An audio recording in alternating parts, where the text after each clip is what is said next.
Bien, veamos modelamiento causal. Hoy vamos a ver la primera parte, que es una de las partes más interesantes. Bueno, no más interesantes, pero es la base de lo que es la dinámica del sistema, ¿no? Es por donde vamos a empezar a entender lo que es la dinámica de sistemas. El modelamiento causal, ¿sí? Entonces, la dinámica de sistemas, como han leído, tiene un origen en lo que se conoce como el enfoque sistémico, el enfoque de sistemas.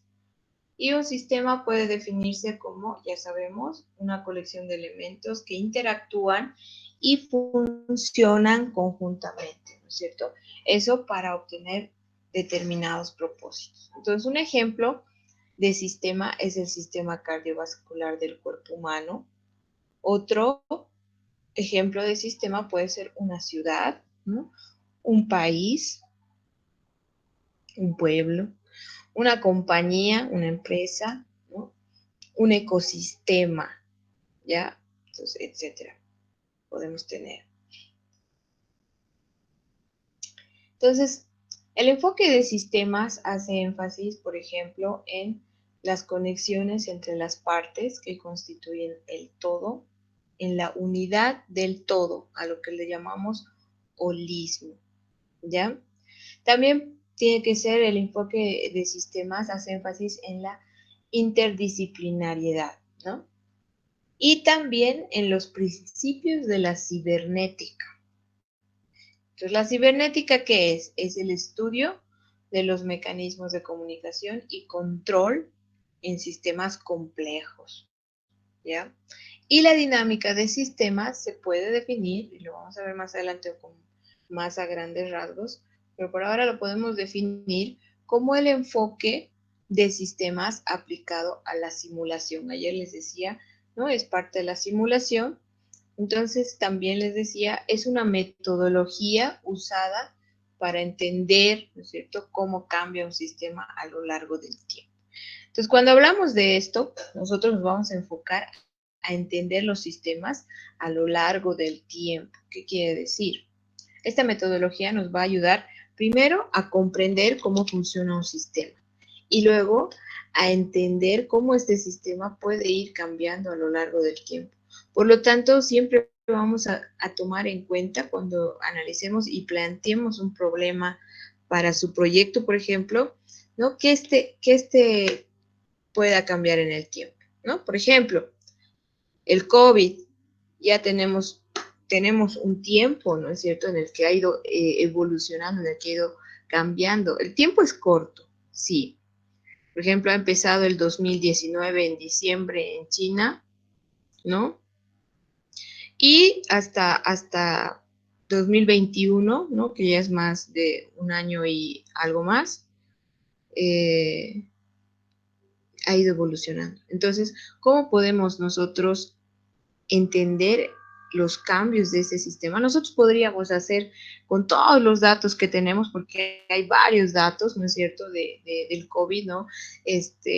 Infectados, muertes, etcétera. Tenemos incluso sistemas mundiales que están evaluando, ¿no? Y les voy a pasar un modelo de COVID, ¿ya? Entonces podemos nosotros analizar, por ejemplo, para Bolivia o para Cochabamba simplemente, ¿no? Agarrar, enfocarnos en Cochabamba, obtener todos los datos en el tiempo y evaluarlo por meses, por ejemplo, ¿no? Cómo ha ido evolucionando desde cuando ha empezado el primer contagio en Bolivia, ¿no? En Bolivia ha empezado en marzo, ¿no? Del 2020. Y bueno, a Cochabamba no sé cuándo ha sido el primer caso, en realidad no recuerdo, pero supongamos que en marzo, porque ahí ha empezado las cuarentenas, ¿verdad? Ya el encierro. Entonces, supongamos que en marzo. Entonces, desde marzo hasta julio, ¿no? De este año, entonces podríamos nosotros agarrar todos esos datos, hacer una simulación del sistema y ver, a ver, desde en marzo empezó, cuándo se han contagiado, ¿no? ¿Cuánto ha habido el pico más alto, la curva baja? ¿Cuál ha sido el comportamiento de contagios de COVID en Cochabamba, ¿no? Entonces, nosotros con la metodología de la dinámica de sistemas podemos entender, ¿no? Cómo ha funcionado los casos de contagio de COVID en Cochabamba y cómo ha ido cambiando, si realmente ha cambiado o no, o está siguiendo un patrón, y tal vez podamos de esa manera nosotros predecir si más adelante, por ejemplo, cuándo va a empezar la cuarta, la quinta ola, y podemos jugar con diferentes parámetros, ¿no? De decir, a ver, ¿qué pasa si seguimos con la cuarentena? ¿Qué pasa si seguimos con horarios de restricción? ¿Eso ha ayudado, no ha ayudado, ha bajado mucho, poco, ¿no? Como decían algunos, bueno, ellos ya lo han hecho con estadísticas, ¿no? Porque también la dinámica juega mucho con las estadísticas. Entonces, ya lo han hecho con análisis estadísticos y están diciendo, ¿no? Que posiblemente el, la cuarta ola se adelante debido a los festejos que se están haciendo en todas partes, ¿no? Porque el 6 de agosto pues ha habido full fiestas, ¿no? Acá en Cochabamba nomás la discoteca Aura ha abierto viernes, sábado, ¿no? Creo que hasta domingo, hizo serenata desde medianoche, con grupos y de todo, ¿no? Supuestamente con todos los con toda la bioseguridad y controlando carnets y bla, bla, bla, ¿no? Pero, o sea, todos han hecho fiesta. Entonces, todavía en Cochabamba hay 100 casos confirmados por día, que no es nada bajo, ¿no es cierto? Entonces, todavía hay contagio, no estamos como para vivir la vida normal, digamos, ¿no? Pero pues, se podría analizar, con todos los datos que se tienen, pues, se podría analizar si efectivamente esto afecta o no, ¿no? Entonces, por ejemplo, desde marzo del 2020 hasta marzo del 2021 no había vacuna, ¿no? Entonces podríamos analizar en un año qué ha pasado y el siguiente año, de marzo adelante, ¿qué está pasando? ¿Habrá contagios hasta el siguiente año? ¿Será el mismo comportamiento con o sin vacuna? ¿No? Entonces podríamos analizar todo aquello con la dinámica de sistemas, con la simulación de ese sistema de salud, ¿no? Y es súper interesante, ¿no? Nos ayuda. Entonces, ¿dónde podemos aplicar todo esto? Eh, Podríamos nosotros dedicarnos a la dinámica de sistemas y enfocarnos en diferentes áreas, como les decía. La dinámica de sistemas lo utilizan en cualquier área, ¿no? Biología, psicología, economía sobre todo, industrial bastante lo utilizan, eh, ingeniería comercial, ¿no? O sea, todas esas carreras utilizan bastante porque les ayuda bastante al pronóstico, ¿no? De actividades y es quizás, me atrevería a decir que es más útil y mejor, digamos, que es un simple análisis estadístico, ¿no? Porque esto acá podemos incrementar diferentes valores, diferentes parámetros y aparte simularlo, ¿no? Y jugar con estos parámetros de tal manera que nos va a decir, ah, ¿qué pasa si, ¿no? Entonces, haciendo una simulación, podemos nosotros pronosticar algo mejor o tomar una mejor decisión, ¿no? Por ejemplo, si nosotros tomamos en cuenta cuarentenas, barbijos, restricciones, cuarentenas mixtas, todo aquello, y podemos ir simulando qué pasaría si incrementamos la cuarentena, qué pasa si lo quitamos, qué pasa si todos obligamos a usar barbijo a todo el mundo, ¿no? ¿Qué pasa si vacunamos por obligación a todos? ¿Qué pasa si no vacunamos a nadie más?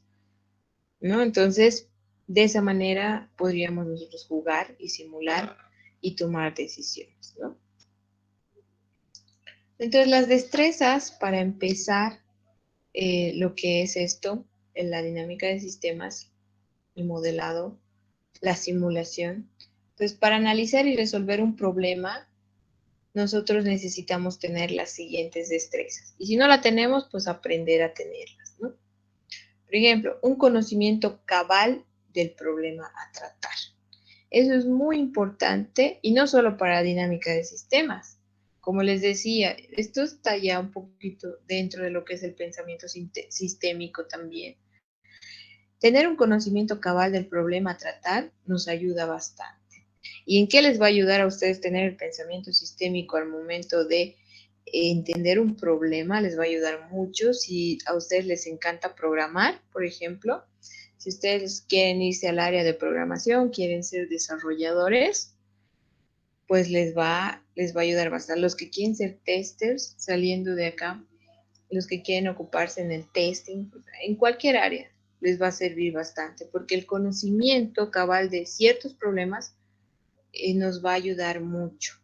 Muchas veces, como les decía, nos enfocamos en un problema chiquito sin pensar en lo demás. Empezamos directo a desarrollar o a testear o a crear una base de datos y después cuando empezamos a implementarlo, ya hemos perdido el tiempo y todo, ¿no? Esfuerzo, tiempo y demás, nos damos cuenta que nos faltaba tomar en cuenta alguito, que nos faltaba tomar en cuenta esta cosita que había sido pues grave, ¿no? Que había afectado bastante al sistema, entonces habría que rehacer todo, ¿no? La base de datos, tenemos que, a veces no es solo aumentar una tablita, ¿no es cierto? Es todo un lío. Entonces, me ayuda bastante, ¿no? Yo tengo de desarrollo de software, yo me he especializado en QA, ¿no? En calidad de software. Entonces, me ha ayudado bastante el pensamiento sistémico en la carrera, ¿no? A pensar. Entonces, cuando yo hago un análisis de un sistema para empezar a desarrollar, pues me pongo en los pies del cliente primeramente y después empiezo a hacer un análisis eh, sistémico, ¿no? Entonces empiezo a pensar en qué usuarios va a tener, con qué más se va a unir mi sistema, qué conlleva, entonces empiezo a conocer todo. Por eso nosotros como ingenieros de sistemas debemos ser multidisciplinarios, ¿no es cierto? Porque si te vienen a pedir un sistema de medicina, pues tienes que interiorizarte en la medicina. Si te piden un sistema de bioquímica, pues te vuelves bioquímico prácticamente, ¿no? Porque tienes que conocer, tienes que tener, como dice acá, un conocimiento cabal del problema para poder resolverlo. Porque si uno no sabe el problema, ¿cómo lo resuelves? ¿Cómo resuelves el problema si no lo conoces bien? No puedes, ¿verdad? No puedes resolver el problema. Es como yo te diera a armar un rompecabezas y de 100 piezas y solo te doy 10. ¿Cómo vas a armar ese rompecabezas? No puedes porque te faltan partes, ¿no? Y no solo son las partes, tienes que entender cómo va, ¿no es cierto? ¿Cómo va? El rompecabezas será circular, será cuadrado, ¿de qué se trata el rompecabezas? ¿No? ¿Qué tienes que armar? Tendrás que armar un paisaje, un rostro, ¿no es cierto? Un dibujo animado, una película. Si tú no tienes esos conocimientos, te va a ser más difícil armar. Te puedes equivocar, puedes unir piezas que no son, ¿no? Y entonces, cuando empiezas así, este simple ejemplo de rompecabezas, cuando empiezas a analizar, cuando agarras un rompecabezas, ¿qué analizas? Primero, tienes la figura, entonces ya conoces qué tienes que armar.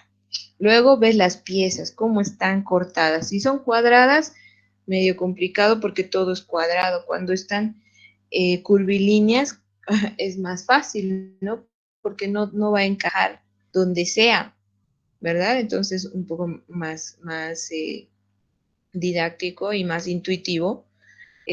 Tratar de encajar las piezas, ¿no? Por colores. Entonces tú vas relacionando, ¿qué vas relacionando? Colores, texturas, imágenes, ¿no? Y vas formando las cosas. Pero si te faltan piezas, Si no sabes de cuántas piezas es, ¿cómo vas a saber que vas a terminar? ¿No es cierto? Entonces, un conocimiento cabal del problema, tenemos que tener un conocimiento cabal del problema que vamos a tratar. Cuando ustedes me plantean un sistema para sus proyectos, pues esto es lo primero que vamos a hacer. ¿Cuál es el conocimiento? Van a investigar todo acerca del problema y del sistema que van a querer tratar. ¿Ya?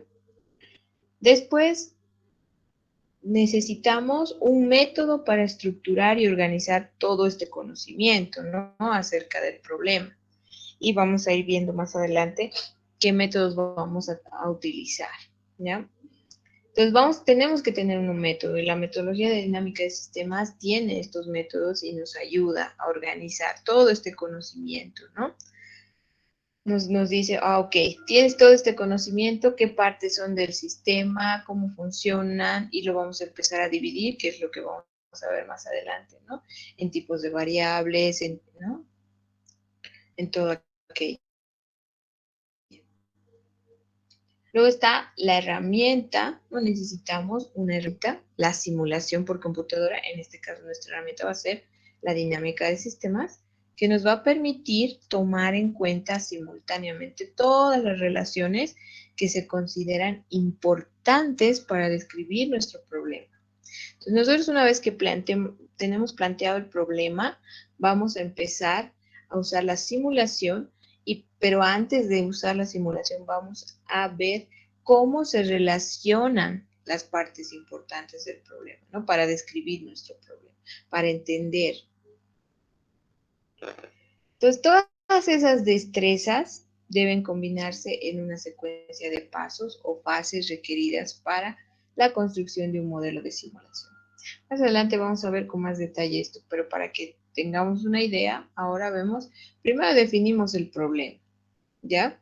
Luego vamos a definir el sistema que tenemos, ¿no? Vamos a definir el sistema, vamos a representar un modelo, y ahorita vamos a empezar cómo empezar a representar un modelo causal inicialmente, luego vamos a representar un modelo formal, ¿no? Y finalmente vamos a tener un modelo final, ¿no es cierto?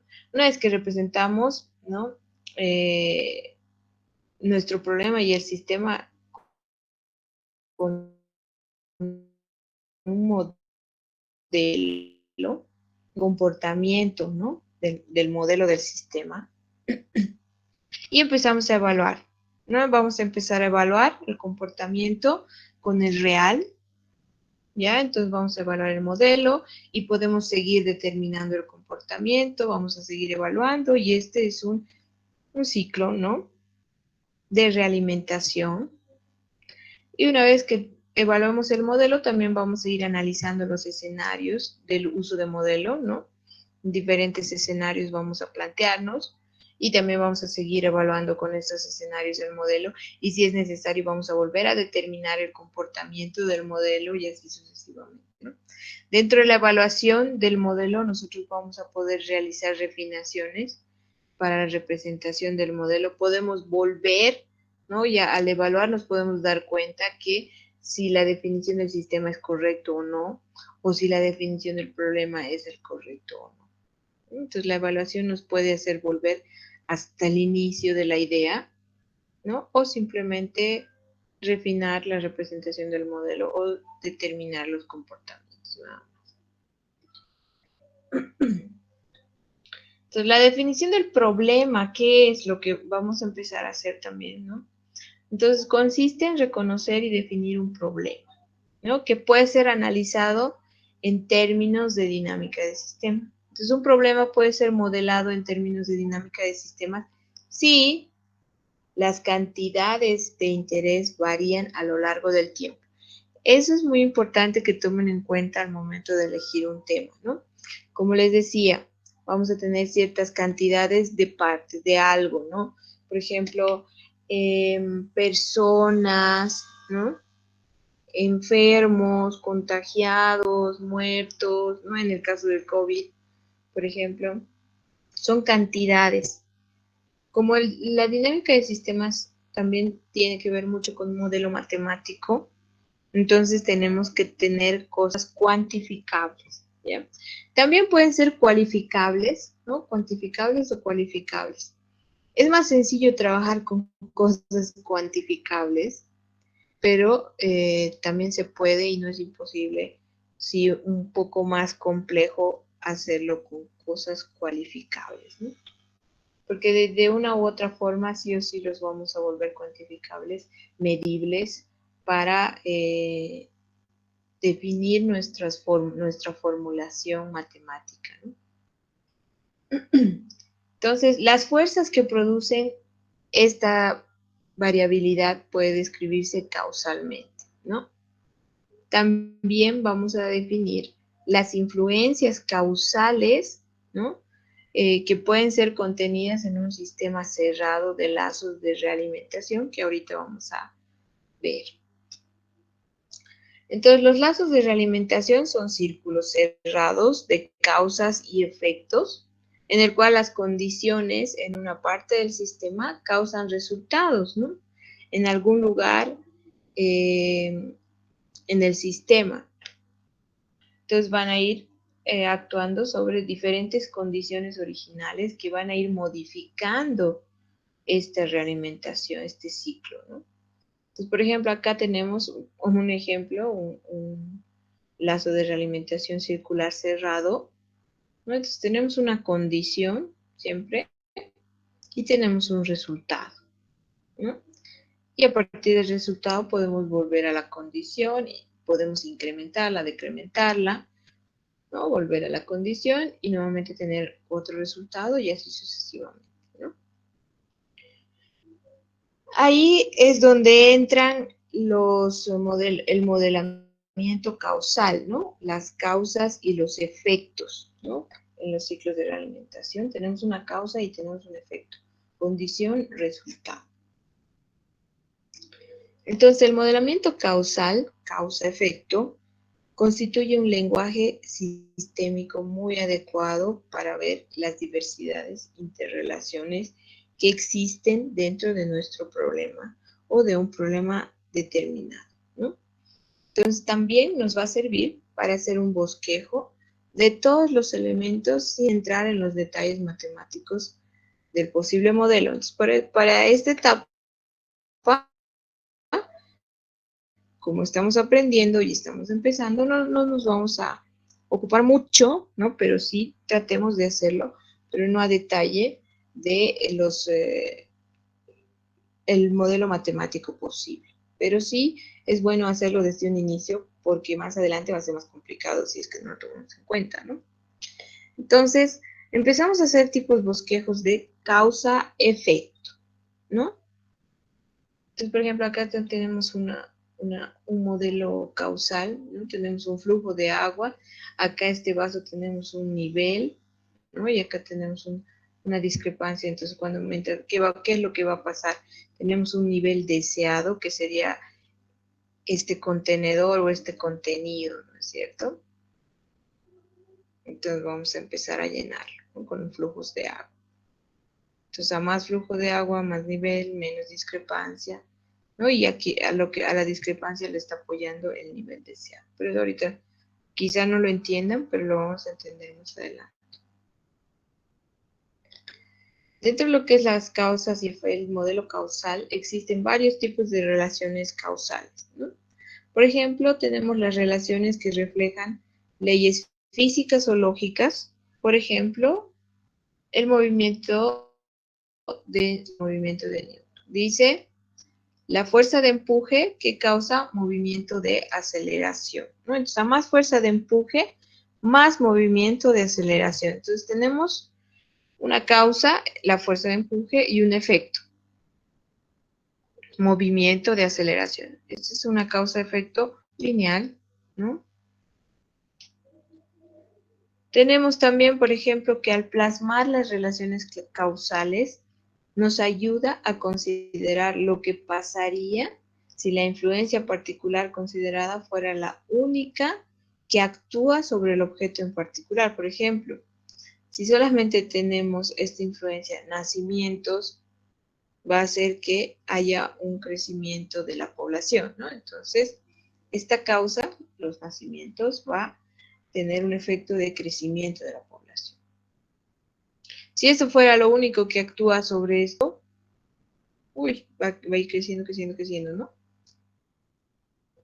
Bueno, acá tenemos una causa-efecto lineal. Entonces, en muchos casos es más apropiado cambiar la palabra causa por influencia o afecta. También pueden utilizarlo, ya, para que no se confundan. Entonces, decir, en vez de que causa, puede ser influencia o afecta, ¿no? Y vamos a considerar este ejemplo. Consumir alimentos causa el peso, ¿no?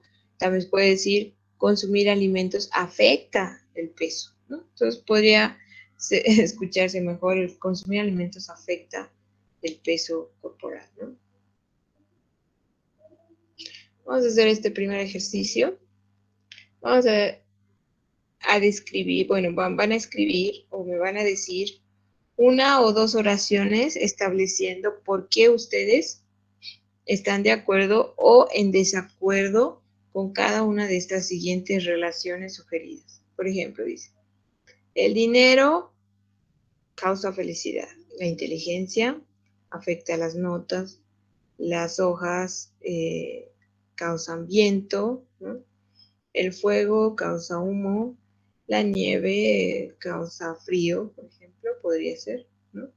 O si ustedes quieren, pueden utilizar cualquiera de estos otros, ¿no? Influencia o afecta, ¿no? La nieve afecta al frío, por ejemplo, ¿no? La inteligencia afecta a las notas, ¿no? Entonces ustedes díganme, escriban una o dos oraciones estableciendo por qué están o no están de acuerdo con cada una de las siguientes relaciones sugeridas. Les voy a pasar al chat. Ustedes me dicen.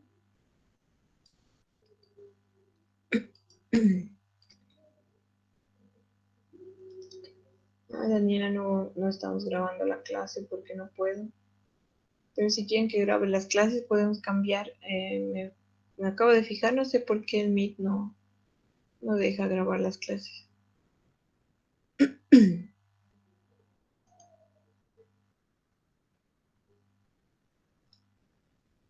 Acá, si pueden ver, no sale en grabar. No me da la opción. Y esto deberían configurarlo los administradores para que me salga la opción acá de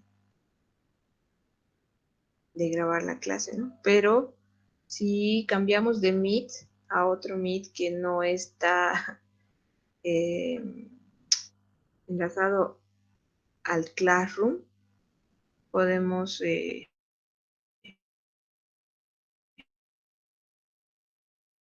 Meet y no usar el de Classroom, ¿no? No sé por qué el de Classroom no deja grabar. Bueno, hasta donde he visto es porque no le han dado permiso, ¿no? Porque ahorita estoy con una cuenta de Classroom temporal, creo. Quizá por eso, no sé. Aunque con la misma cuenta, pero sin crear desde Classroom y Meet, sí funciona la grabación. No sé qué puede estar.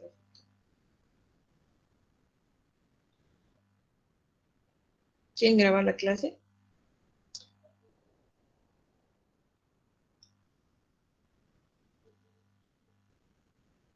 Lo hacemos, pero cambiamos de Meet y vamos a usar ese otro Meet. Ya tengo un Meet creado.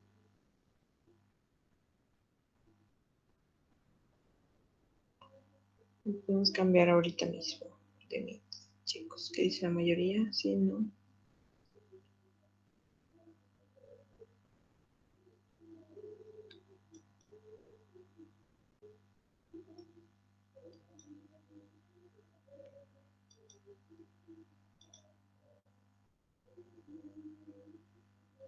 Ok. Vamos a cambiar de Meet. Y mientras vayan haciendo el trabajito, ¿no? Dinero hace la felicidad. Entonces ahorita les paso el link del nuevo Meet.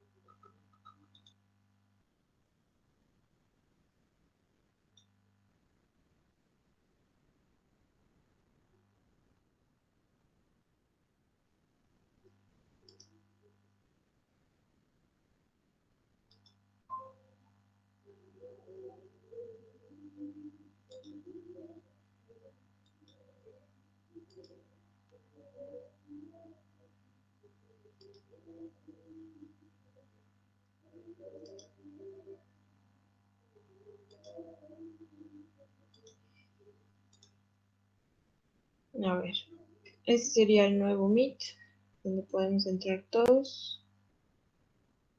Lo voy a poner claro.